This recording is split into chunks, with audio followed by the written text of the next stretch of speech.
Pemirsa, musim buah durian membuat pedagang durian kini ramai membuka lapak di pinggir-pinggir jalan seperti di kawasan Ulak Lebar, Kecamatan Lubuk Linggau Barat 2, Kota Lubuk Linggau.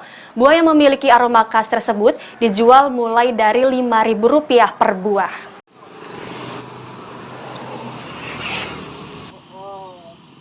Saat musim durian di kawasan Ulak Lebar, Kecamatan Lubuk Linggau Barat 2, Kota Lubuk Linggau ini salah satu kawasan yang ramai pedagang durian. Mereka membuka lapak berdagang durian di pinggir-pinggir jalan. Tampak salah seorang pembeli sedang memilih buah yang memiliki aroma khas tersebut untuk disantap. Ada ratusan buah durian berjajar rapi dan siap diburu oleh pembeli.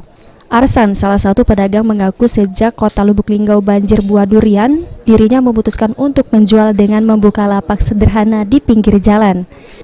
Durian yang dijual mulai dari harga Rp5.000 per buah untuk ukuran kecil dan Rp25.000 untuk durian ukuran cukup besar. Dalam sehari, Arsan bisa menjual 120 buah durian dan saat akhir pekan mampu terjual 200 buah durian.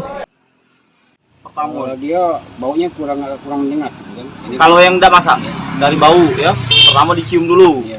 Terus Pak? Terus Pak, Durinya ngapa durinya itu Pak? Durinya agak keras. Kalau yang masak? Iya. Oh, kalau mentah keras. Durinya agak lembut. Kalau yang masak lembut durinya ya. Oh, ketiga apa ya Pak? Setelah duri. Ya duri Pak. Dari bentuk duriannya juga dah? Iya, dari bentuk durian ya. Oh, oke. Kalau ini asli masak Pak ya? Iya. Tri Hajaria, PAL TV.